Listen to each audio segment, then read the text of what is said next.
Now let's talk about Nepal. तो नेपाल में ना बच्चे मिलिट्री का प्रॉब्लम नहीं है। बांग्लादेश में तो और पाकिस्तान में तो बार बार मिलिट्री आ जाती थी। यहाँ पे तो मोनार्की एंड डेमोक्रेसी।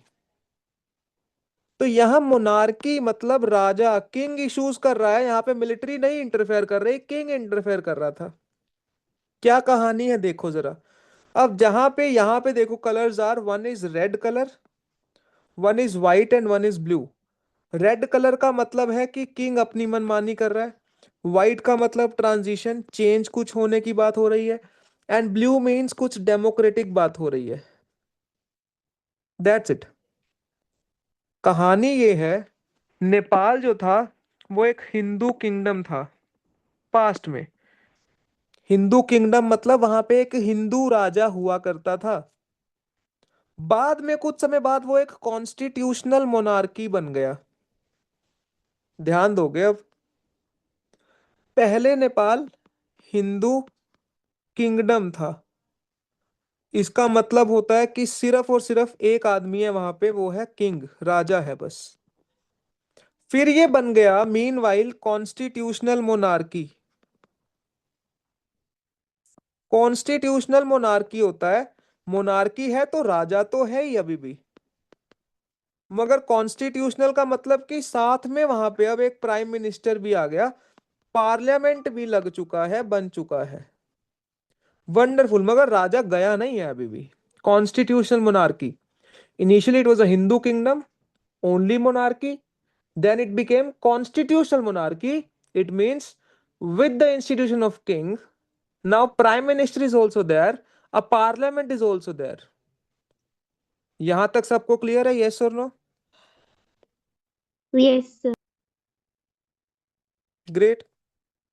मगर इस पूरे पीरियड में पॉलिटिकल पार्टीज और कॉमन जनता, आम जनता नेपाल की, वो चाहती थी कि यार हमें तो और अच्छी सरकार चाहिए, कि अभी जो है वो सरकार अच्छे से काम नहीं कर पा रही क्योंकि राजा इंटरफेयर करता है। See this, because king with the help of the army retained full control over the government and restricted the expansion of democracy in Nepal. कहने को तो प्राइम मिनिस्टर और पार्लियामेंट आ गया है, मगर किंग आर्मी के साथ मिलके पार्लियामेंट को काम नहीं करने दे रहा है, इंटरफेयर करता है, रिस्ट्रिक्ट करता है कुछ भी अच्छा करने से। राजा है, पंगे करेगा, तभी तो राजाओं को हटा दिया हमने हिस्ट्री से, है ना। फिर एक बार क्या होता है देखो जरा। अब ब्लू बॉक्स आ गया, मतलब कुछ अच्छा होने जा रहा है शायद। राजा का पता नहीं क्या दिमाग चला, बोला ठीक है चलो हम न्यू कॉन्स्टिट्यूशन बनाएंगे, और वो कॉन्स्टिट्यूशन भी डेमोक्रेटिक बनाएंगे थोड़ा सा। 1990 में राजा ने ऐसा बोला, क्योंकि बहुत प्रो डेमोक्रेसी मूवमेंट हो रही थी, क्योंकि पूरे नेपाल में लोग मूवमेंट्स कर रहे थे, अनशन पे बैठ गए, है ना, आंदोलन करने लग गए कि हमें तो डेमोक्रेसी चाहिए। ठीक है, तो नया कॉन्स्टिट्यूशन बनाने की तरफ ले गए, राजा ने भी एक्सेप्ट कर लिया। मगर जो नया कॉन्स्टिट्यूशन, नई सरकारें आई, वो भी काम अच्छे से नहीं कर पाई, क्योंकि चाहे राजा ने मान लिया था मगर फिर भी इंटरफेरेंस करता ही रहता था वो। ठीक है, सिर्फ वो प्रोटेस्ट्स को रोकने के लिए एक पल के लिए मान लिया कि हाँ नया कॉन्स्टिट्यूशन बनाएंगे, मगर फिर भी इंटरफेरेंस रहता था। अब बेटा इतने जब पंगे हो जाए एक कंट्री में, तो कुछ केओस तो होगा ही होगा।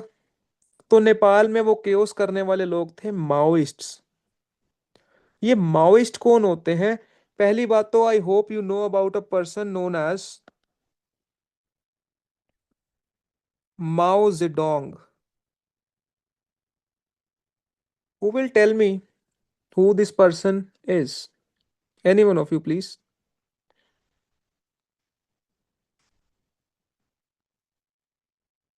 Sir was he the leader of China? Yes, wonderful बच्चे, very good अनुभूति। चाइना का लीडर है, that's fine. He is actually the founder of People's Republic of China in 1949 when China got its independence. 1949, the first leader there obviously was Mao Zedong, है ना। Last chapter में हमने European union पढ़ा, ASEAN पढ़ा, उसके बाद China पढ़ना था। अब वो तुम खुद से पढ़ोगे या फिर हम किसी लॉन्ग क्लास में डिस्कस करेंगे। ऑब्वियसली तो चाइना में जो आदमी था, जो फाउंडर था, that was Mao Zedong. Don't worry, it will do it again.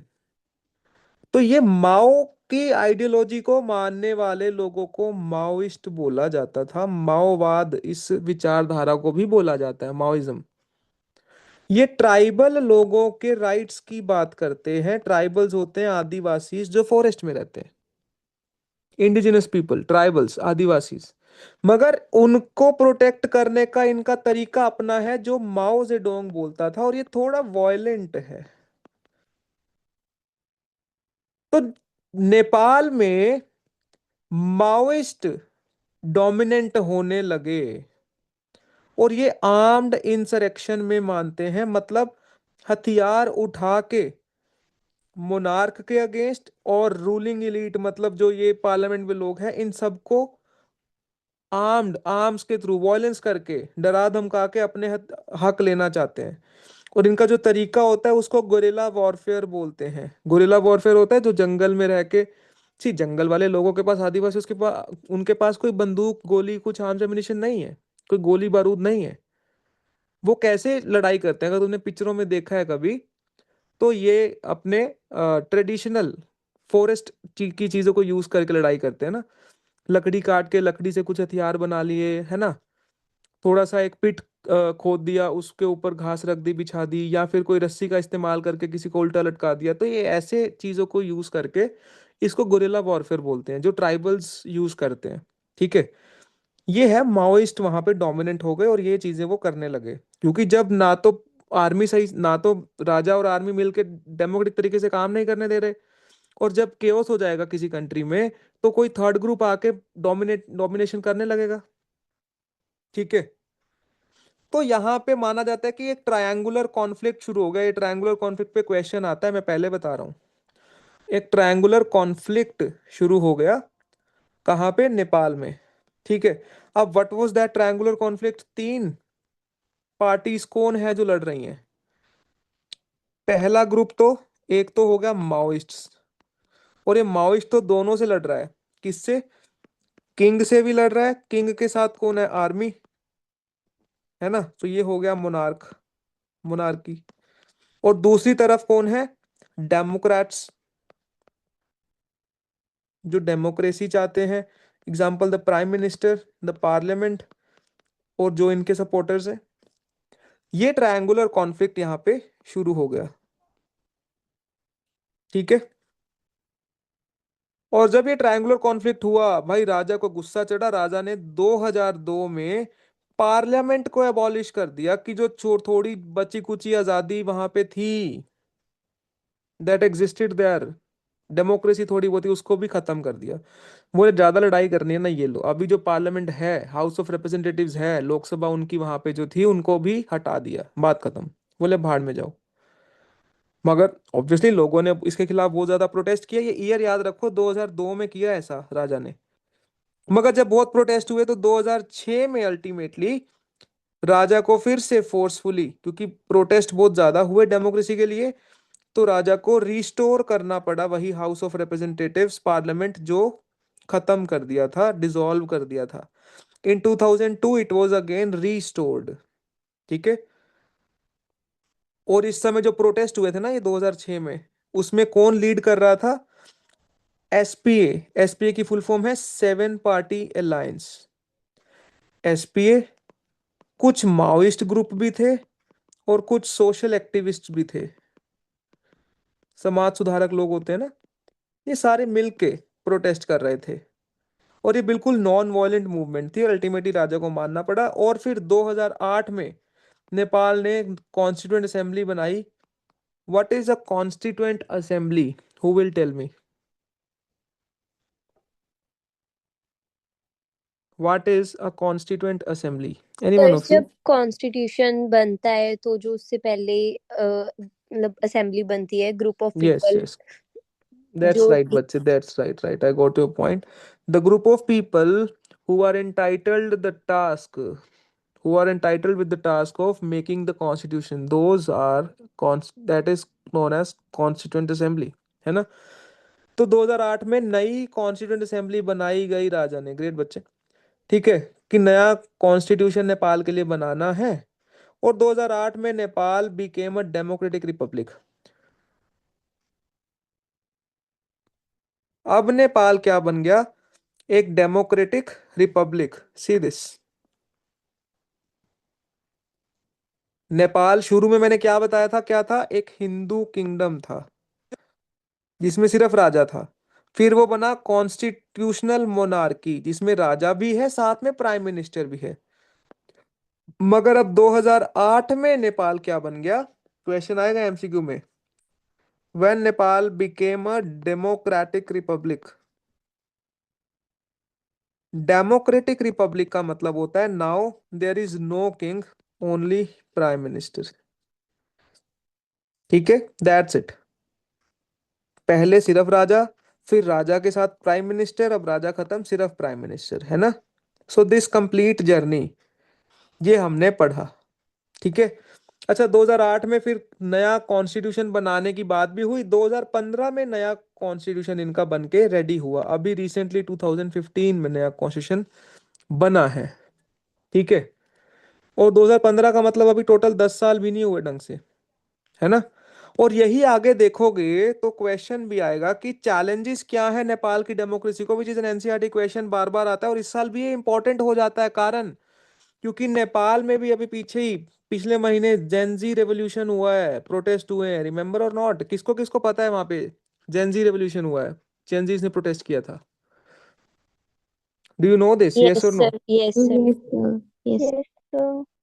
तो see one of the challenges was कि 7 साल लग गए उनको अपना कॉन्स्टिट्यूशन बनाने में, 2008 से 2015 तक, है ना। 7 साल लगे कॉन्स्टिट्यूशन बनाने में। और ये भी एक, it would be interesting to see that whether the new constitution would stand out the aspiration of the people. Political science पढ़ने वालों को पहले ही पता था भाई कि इनका कॉन्स्टिट्यूशन अच्छा है कि नहीं, ये फ्यूचर ही बताएगा। और वही 2025 में पता चला कि नहीं भाई, थिंग्स वहां पे अच्छे से वर्क नहीं कर रही, है ना। A new born country, that's why Gen Z revolution happened there, because the political institutions were not that established, not that strong enough कि वो सबको बाइंड करके रख सके, है ना। और वो थ्रेट एक्चुअली में ट्रूथ प्रूफ हो भी गया। सो इस पॉलिटिकल साइंस को बच्चे थोड़ा सा प्रैक्टिकली भी आसपास देखा करो। जिस दिन तुम अखबार न्यूज़पेपर पढ़ना शुरू हो गए ना, और रिलेट करना शुरू हो गए इन चीज़ों को, then you will feel like हाँ यार, अब कुछ बात बन रही है ना। As a personality, political science should be reflected in your personality. Please understand this. Whatever you study, be it English, be it economics, be it political science, be it psychology, psychology, सारी चीजें तुम्हारी personality में represent करनी चाहिए, reflect करनी चाहिए। आने वाला टाइम स्किल बेस्ड है, सब कुछ मैं बता रहा हूँ। नंबर वंबर कोई याद भी नहीं रखेगा। ठीक है, डेफिनेटली अभी 2 महीने हैं, ठीक है, मेहनत करके नंबर ले आओ। तभी बोल रहा हूँ क्लासेस सारे लगाया करो, बार बार ये चीजें दिमाग में बैठेंगी तो कुछ ग्रो कर पाओगे फ्यूचर में। Please understand this. अच्छा, और क्या थ्रेट थे? एक थ्रेट ये था कि यार 2008 से पहले तो बेटा नेपाल राजा के जरिए रूल हो रहा था, है ना। और सिविलियंस जो आम आदमी थे वो राजा को भगवान की तरह देखते थे। अब जिसको बेटा प्रोटेक्शन की आदत हो जाए ना अपनी फैमिली से या फिर अपने पॉलिटिकल रूलर से, राजा से, उसको अगर फ्रीडम दे दोगे ना, डेमोक्रेसी दे दोगे, तो उसको कॉन्फिडेंस नहीं आएगा कि यार क्या मैं खुद से खुद को रूल कर भी पाऊंगा, या फिर क्या जो सरकार है वो मुझे राजा की तरह रूल करवा पाएगी। क्योंकि उनको स्पून फीडिंग की आदत थी कि राजा was like a god figure to them, है ना। ऑब्वियसली परेशान थे कुछ लोग, मगर फिर भी यार एक प्रोटेक्टर की तरह राजा को माना जाता है ना। और एक सेकंड थ्रेट ये था कि माओइस्ट जो थे वहां पे वो अभी भी प्रेवलेंट थे, तो वो कभी रिवॉल्ट कर दें, आर्म्ड इंसरेक्शन कर दें, उसका कुछ भी नहीं पता है। तो ये 3 थ्रेट्स जो हैं वो नेपाल की डेमोक्रेसी को थे। और ये जो है, इससे प्रीवियस क्वेश्चन, ये वही फ्लो चार्ट है जो भी हमने पढ़ा है। ठीक है, कि नेपाल में क्या क्या घटनाएं हुई थी। I hope everyone this is clear to everyone.